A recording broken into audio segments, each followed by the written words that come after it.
পৃষ্ঠা 192। Question number 22। নিম্নলিখিত score বন্টনটির একটি হিস্টোগ্রাম অঙ্কন করো। নিচে একটি টেবিল দেওয়া আছে, যে টেবিলে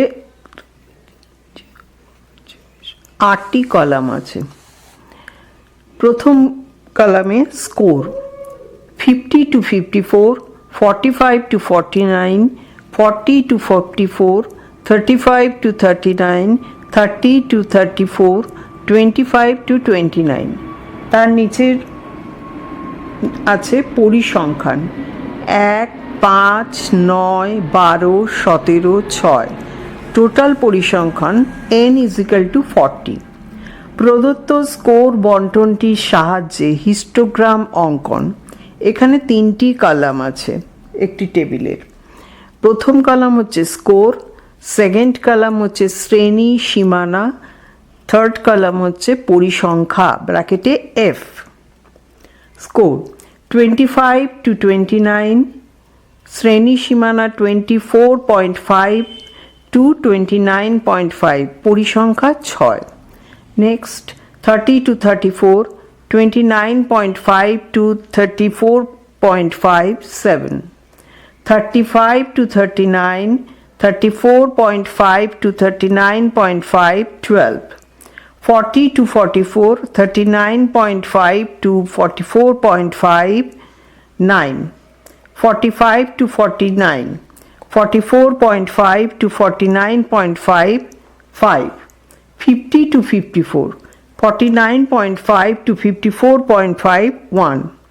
এর নিচে একটি গ্রাফ চিত্র দেওয়া আছে।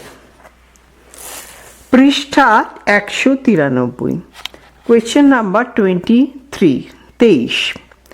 লেখচিত্র কাকে বলে? লেখচিত্রের মাধ্যমে উপস্থাপনের সুবিধা এবং অসুবিধাগুলি কী? অথবা লেখচিত্রের মাধ্যমে শিক্ষামূলক তথ্যের উপস্থাপন সম্বন্ধে একটি টীকা লেখো। লেখচিত্র স্কোরগুলিকে সহজে বোঝার জন্য যে বিশেষ লেখের মাধ্যমে তা প্রকাশ করা হয় তাকে লেখচিত্র বলা হয়। লেখচিত্রের মাধ্যমে উপস্থাপনের অনেকগুলি পদ্ধতি রয়েছে। এর মধ্যে গুরুত্বপূর্ণ হল পরিসংখ্যা বহুভুজ, আয়তলেখ বা স্তম্ভলেখ বা হিস্টোগ্রাম এবং ওজাইভ। লেখচিত্রের মাধ্যমে উপস্থাপনের সুবিধা: 1. লেখচিত্র থেকে স্কোরগুলি সম্পর্কে একটি পরিষ্কার ধারণা পাওয়া যায়। 2. লেখচিত্র থেকে স্কোরগুলির তাৎপর্য সহজেই বোঝা যায়। 3. লেখচিত্র থেকে একাধিক স্কোরের মধ্যে তুলনা করা যায়। 4. স্কোরগুলির মধ্যস্থিত বৈশিষ্ট্যগুলি সহজে ফুটে ওঠে। 5. স্কোরগুলিতে ত্রুটি বিচ্যুতি থাকলে তা সহজে বোঝা যায়। 6. জটিল স্কোরগুলিকে লেখচিত্রের মাধ্যমে প্রকাশ করলে তা সহজে অনুধাবন করা যায়। 7. লেখচিত্র নিরক্ষর মানুষের কাছেও জটিল তথ্য উপস্থাপিত করে তাদের মধ্যে বোধের সৃষ্টি করে। লেখচিত্রের মাধ্যমে উপস্থাপনের অসুবিধা: 1. লেখচিত্র আঁকতে অনেক সময় লাগে। 2. বর্ণনামূলক বিষয়কে লেখচিত্রে প্রকাশ করা যায় না। 3. লেখচিত্র কখনো সঠিক মান উপস্থাপন করতে পারে না। 2. একদিকে যেমন তথ্যের বিভিন্ন অংশের মধ্যে তুলনা করা যায়, অন্যদিকে তেমনি একাধিক পরিসংখ্যা বন্টনকে একটি লেখচিত্রে প্রকাশ করে তাদের মধ্যে তুলনা করা সহজ হয়। 3. প্রাপ্ত তথ্যগুলি যখন সম্পর্কযুক্ত তখন এই লেখচিত্রের সাহায্যে তথ্য পরিবেশন করা সুবিধাজনক। 4. বন্টনের ক্ষেত্রে কোথায় পরিসংখ্যা বেশি বা কম আছে এবং তা কিভাবে আছে সে সম্পর্কে অনুধাবন করা যায়। ফ্রিকোয়েন্সি পলিগনের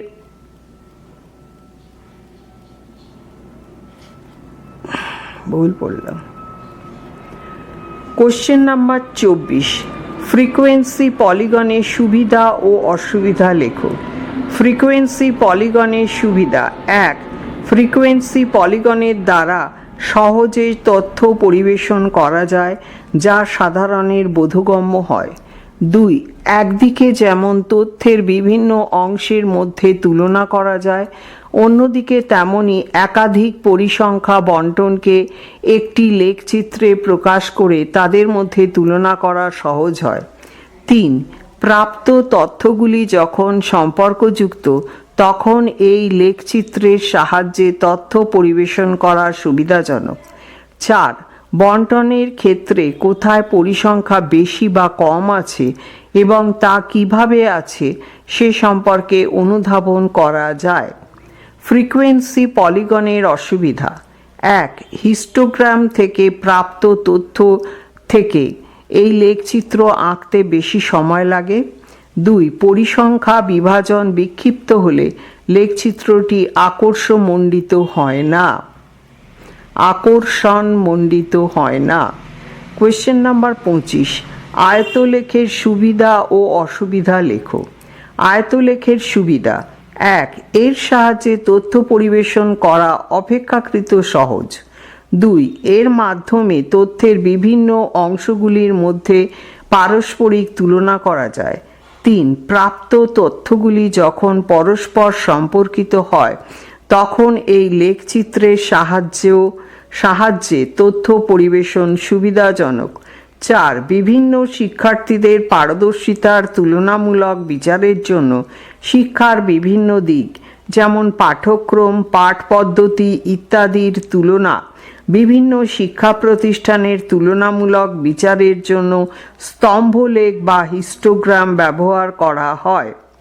আয়তলেখের অসুবিধা। 1. এর দ্বারা তথ্যাবলীর তাৎপর্য নির্ণয় করা অসুবিধাজনক। 2. এর দ্বারা তথ্য পরিবেশন ত্রুটিপূর্ণ। Question number 26। উদাহরণ সহ মধ্যম মান ও ভূইষ্ঠক নির্ণয় করার পদ্ধতি আলোচনা করো। মধ্যম মান নির্ণয় করার পদ্ধতি। মধ্যম মান নির্ণয় করার পদ্ধতি নিম্নরূপ। 1.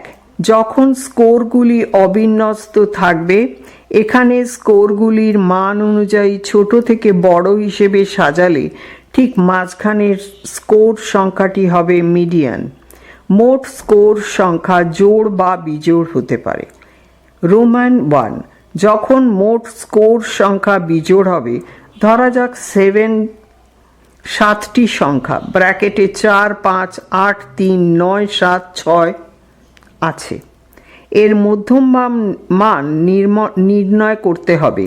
প্রথমে ছোট থেকে বড় সংখ্যাগুলি বিন্যস্ত করতে হবে ব্র্যাকেটে 3, 4, 5, 6, 7, 8, 9। অবিন্যস্ত স্কোরের মধ্যম মান নির্ণয় করার সূত্র হল n+1/2 তম পদ। এখানে যেহেতু n = 7, n+1/2 = 7 + 1/2 = 4 তম পদ হবে মধ্যম মান। সুতরাং মধ্যম মান 6। রোমান 2. যখন মোট স্কোর সংখ্যা জোড় হবে, ধরা যাক 8টি সংখ্যা আছে 4, 3, 5, 7, 6, 8, 9, 10। প্রথমে স্কোর সংখ্যাগুলিকে আগের মতো ছোট থেকে বড়তে সাজানো হবে, যেমন 3, 4, 5, 6, 7, 8, 9, 10।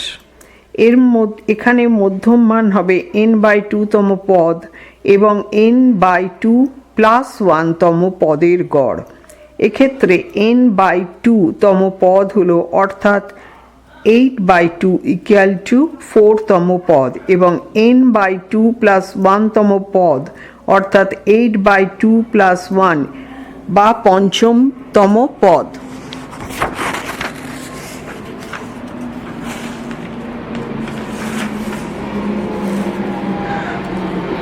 পৃষ্ঠা 194। এই দুটি পদের গড় হলো 4তম পদ হলো 6 এবং 5তম পদ হলো 7।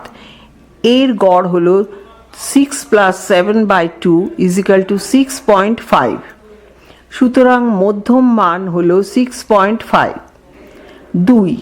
যখন স্কোরগুলি শ্রেণীর অন্তর্ভুক্ত করে সাজানো হয় তখন মিডিয়ান বের করার সূত্র median equal to L plus ব্র্যাকেটে n/2 minus f by fm into I। এখানে L ইজিক্যাল টু যে শ্রেণী বিভাগে মিডিয়ান আছে তার নিম্নসীমা, n/2 ইজিক্যাল টু মোট স্কোর বা ফ্রিকোয়েন্সির অর্ধেক, f ইজিক্যাল টু L এর নিচে যত শ্রেণী বিভাগ আছে তাদের ক্রমপুঞ্জিত পরিসংখ্যা, fm ইজিক্যাল টু যে শ্রেণী বিভাগে মিডিয়ান আছে সেই শ্রেণীর স্কোর বা ফ্রিকোয়েন্সির সংখ্যা, I ইজিক্যাল টু শ্রেণী দৈর্ঘ্য। উদাহরণ, এখানে একটি টেবিল দেওয়া আছে যার 4টি কলাম আছে। প্রথম কলামে স্কোর, সেকেন্ড কলাম শ্রেণী সীমানা, থার্ড কলাম পরিসংখ্যা, ফোর্থ কলাম ক্রমপুঞ্জিত পরিসংখ্যা। স্কোর 90 to 92, 89.5 to 90.5, 1 ক্রমপুঞ্জিত পরিসংখ্যাও 1, 93 to 95, 92.5 to 95.5, 2, 3, 96 to 98, 95.5 to 98.5, 4, 7, 99 to 101, 98.5 to 101.5, 3, 10, 102 to 104, 101.5 to 104.5, 6, 16। এই পরিসংখ্যানগুলির যোগফল হচ্ছে 16। 105 to 107, 104.5 to 107.5, 9, 25, 108 to 1110, 110, 107.5 to 110.5, 5, 30, 111 to 113, 110.5 to 113.5, 4, 34, 114 to 116, 113.5 to 116.5, 2, 36, 117 to 119, 116.5 to 119.5, 2, 38, 120 to 122, 119.5 to 112.5, 2, 40।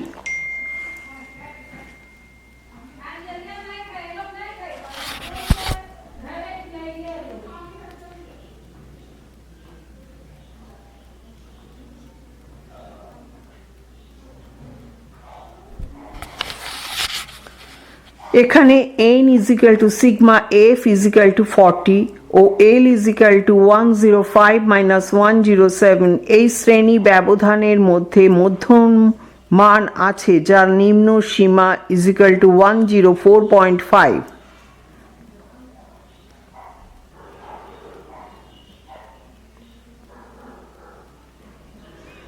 f is equal to 6 plus 3 plus 4 plus 2 plus 1 is equal to 16, fm is equal to 9, I is equal to 3, অতএব মধ্যম মান is equal to L plus bracket n/2 minus f by fm into 1 bracket close into 1 is equal to 104.5 plus bracket 40/2 minus 16 by 9 bracket close into 3 is equal to 104.5 plus bracket 20 minus 16 by 9 bracket close into 3, 10 is equal to 104.5 plus 4 by 3 is equal to 104.5 plus 1.33 is equal to 105.83। ভূইষ্ঠক নির্ণয় করার পদ্ধতি। এক, অবিন্যস্ত ভূইষ্ঠক নির্ণয় করার পদ্ধতি নিচে আলোচনা করা হলো। এক, অবিন্যস্ত স্কোরের ভূইষ্ঠক নির্ণয় করার সূত্র। বিন্যস্ত স্কোরের অবিন্যস্ত সারিতে মোট বা ভূইষ্ঠক হলো সেই স্কোর যেটি সব থেকে বেশিবার এসেছে, যেমন 9, 10, 10, 11, 12, 12, 12, 13, 12, 11, 12 এই সারিতে 12 স্কোরটি সবচেয়ে বেশিবার এসেছে, সুতরাং এখানে মোট হচ্ছে 12। 2, বিন্যস্ত স্কোরের ভূইষ্ঠক নির্ণয় করার সূত্র।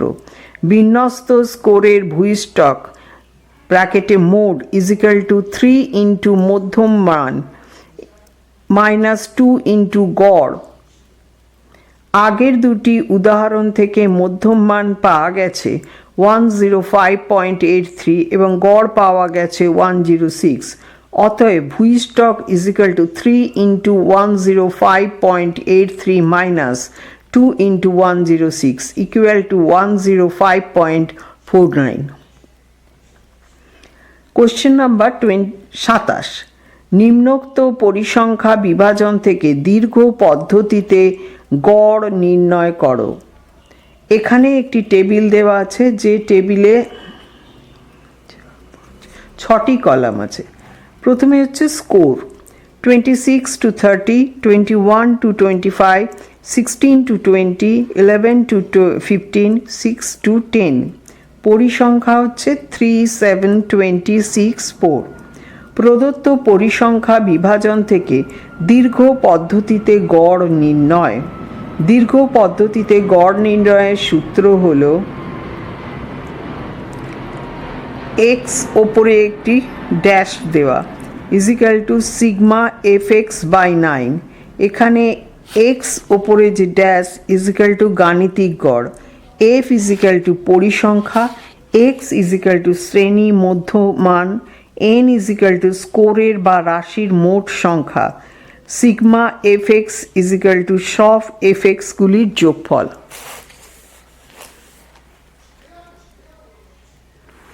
পৃষ্ঠা 195। নিচে একটি টেবিল দেওয়া আছে যেখানে 4টি কলাম আছে। প্রথম কলম স্কোর, দ্বিতীয় কলম পরিসংখ্যা, তৃতীয় কলম মধ্যমান, চতুর্থ কলম পরিসংখ্যা into মধ্যমান। 6 to 10, 4, 8, 32, 11 to 15, 6, 13, 78, 16 to 20, 20, 18, 360, 21 to 25, 7, 23, 161, 26 to 30, 3, 28, 84। এখানে পরিসংখ্যার total sigma F equal to 40, পরিসংখ্যা ইন্টু মধ্যমানের total sigma F x is equal to 714। এখানে N is equal to sigma F equal to 40, অতএব গড় ব্র্যাকেটে mean is equal to sigma F x by না N is equal to 715 by 40 equal to 17.875 equal to 17.88 প্রায়। Question number 28। কেন্দ্রীয় প্রবণতা কাকে বলে? উদাহরণ সহ গাণিতিক গড় নির্ণয় করার পদ্ধতি আলোচনা করো। কেন্দ্রীয় প্রবণতা কোনো পরিসংখ্যা বিভাজনের কেন্দ্রীয় প্রবণতা ব্র্যাকেটে সেন্ট্রাল টেন্ডেন্সি বলতে বোঝায় সেই স্কোর বা মান যেটি সমস্ত বণ্টনের প্রতিনিধি রূপে কাজ করে। কোনো একটি দলের গড় সংখ্যা সেই দলটির কেন্দ্রীয় প্রবণতা প্রকাশ করে, যা কেন্দ্রীয় অবস্থানের সূচক। একটি বণ্টনের বিভিন্ন স্কোরের মধ্যে পার্থক্য থাকলেও তাদের মাঝামাঝি অবস্থানে যাওয়ার একটা প্রবণতা থাকে। সাধারণত কেন্দ্রীয় প্রবণতার মানকে 3 ভাবে প্রকাশ করা যায়, যেমন 1 মধ্যক গাণিতিক গড়, 2 মধ্যম মান বা মধ্যমা, 3 সংখ্যাগুরু মান বা ভূইষ্ঠক। গাণিতিক গড় নির্ণয় করার পদ্ধতি। গাণিতিক গড় নির্ণয় করার পদ্ধতি নিম্নরূপ। 1 যখন স্কোরগুলি অবিন্যস্ত থাকে তখন গড় নির্ণয়ের সূত্রটি হলো এক্স ওপরে dash is equal to sigma x by n. এখানে এক্স ওপরে ড্যাশ ইজিক্যাল টু মিন বা গড়, এন ইজিক্যাল টু স্কোরগুলির মোট সংখ্যা, x is equal to score, sigma x is equal to স্কোরের যোগফল। উদাহরণ, ধরে নেওয়া যাক একটি পরীক্ষার্থীর 6টি বিষয়ের নম্বর হচ্ছে যথাক্রমে 50, 55, 65, 70, 85 এবং 90। এই নম্বর বা স্কোরগুলির গাণিতিক গড় বা arithmetic mean is equal to 50 plus 55 plus 65 plus 70 plus 80 plus 90 by 6 is equal to 415 by 6 is equal to 69.17। 2. যখন স্কোরগুলি বিন্যস্ত গ্রুপড থাকবে তখন গড় নির্ণয়ের সূত্র হল এক্স ওপরে dash is equal to sigma F x by 9। এখানে এক্স ইজিক্যাল টু ওপরে ড্যাশ ইজিক্যাল টু মিন বা গড়, এফ ফ্রিকোয়েন্সি বা পরিসংখ্যা, এক্স মিড ভ্যালু বা প্রত্যেক শ্রেণীর মধ্যমান, সিগমা ইজিক্যাল টু সামেশন বা যোগফল। উদাহরণ, নিচে একটি টেবিল দেওয়া আছে যেখানে 4টি কলম আছে। প্রথম কলম হচ্ছে শ্রেণী ব্যবধান বা স্কোর, দ্বিতীয় কলাম হচ্ছে মধ্যমান এক্স, তৃতীয় কলাম হচ্ছে পরিসংখ্যা এফ, আর চতুর্থ কলাম হচ্ছে মধ্যমান ইন্টু পরিসংখ্যা ব্র্যাকেটে এফ এক্স।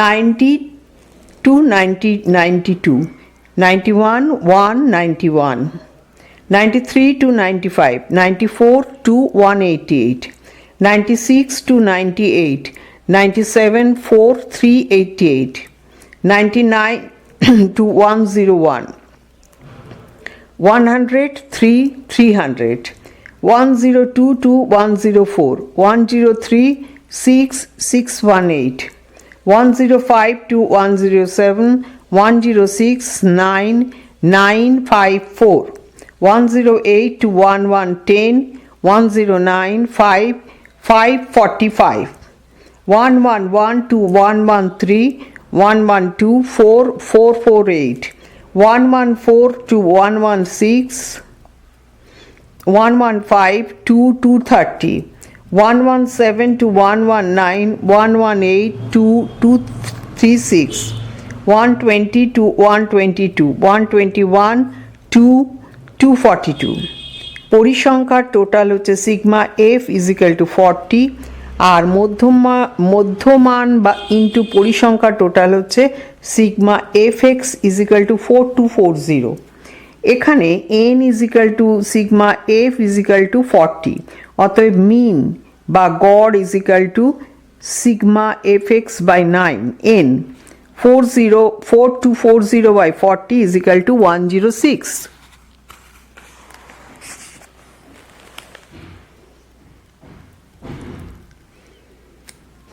3. কল্পিত গড় বা হ্রস্ব পদ্ধতিতে মিন নির্ণয় করার পদ্ধতি। দ্রুত গড় নির্ণয় করার একটি পদ্ধতি আছে যাকে হ্রস্ব পদ্ধতি বা কল্পিত গড় পদ্ধতি বলে। এই পদ্ধতিতে নিম্নোক্ত সূত্র প্রয়োগ করা হয়। এক্স ওপরে dash is equal to A plus C I ব্র্যাকেটে C equal to sigma F x by N, X ওপরে ড্যাশ ইজিক্যাল টু মিন বা গড়, A equal to assumed mean বা কল্পিত গড়। এখানে বন্টনে যে কোনো একটি শ্রেণী বিভাগের মধ্যমানেতে গড় আছে বলে কল্পনা করা হয়। সাধারণত যে শ্রেণী বিভাগে ব্যবধানে সবচেয়ে বেশি পরিসংখ্যা আছে সেই শ্রেণীতে গড় আছে বলে মনে করা হয়। সি শুদ্ধিকরণ।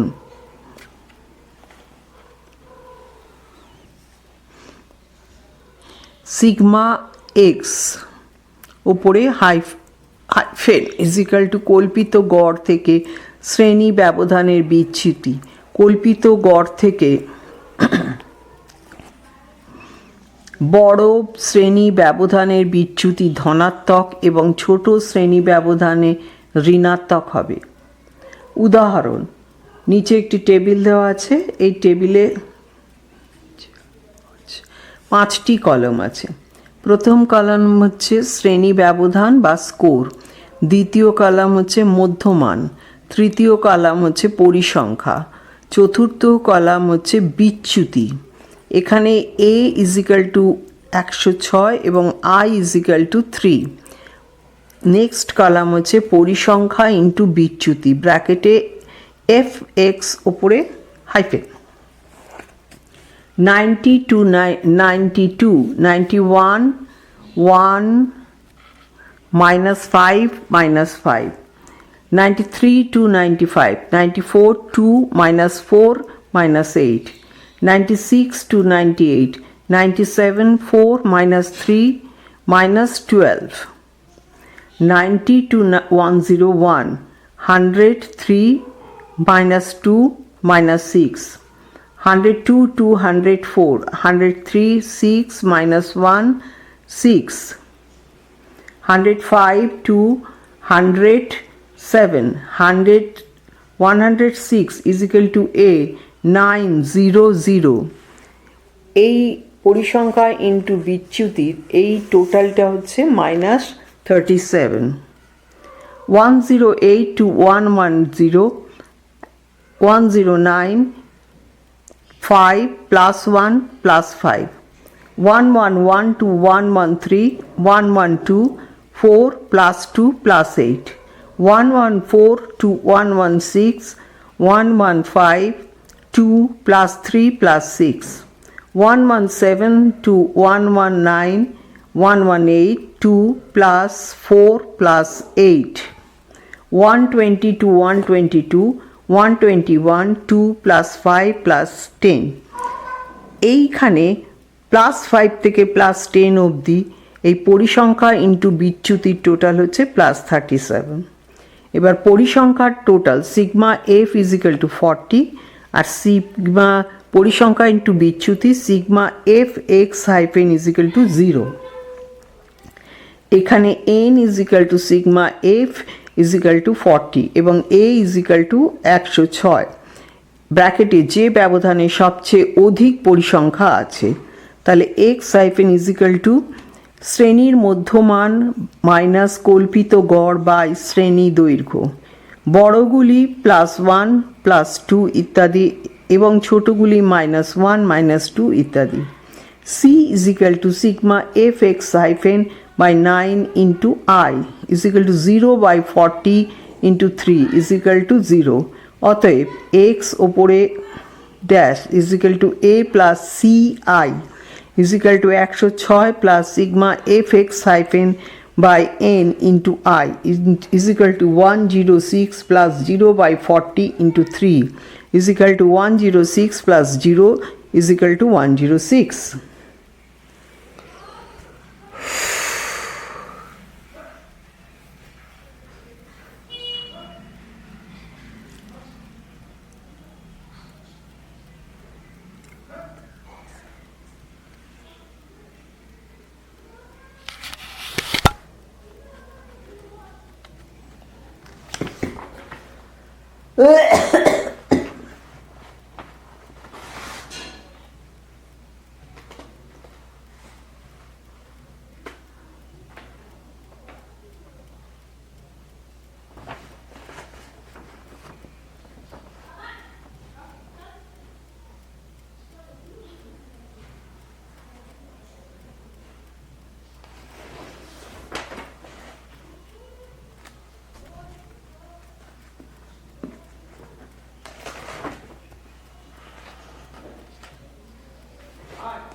কোয়েশ্চেন নাম্বার 29, নিম্নলিখিত 25টি সংখ্যাকে 3 একক দৈর্ঘ্য বিশিষ্ট পরিসংখ্যা বিভাজনের ছকে সাজাও এবং গড় মধ্যমা এবং মোড নির্ণয় করো।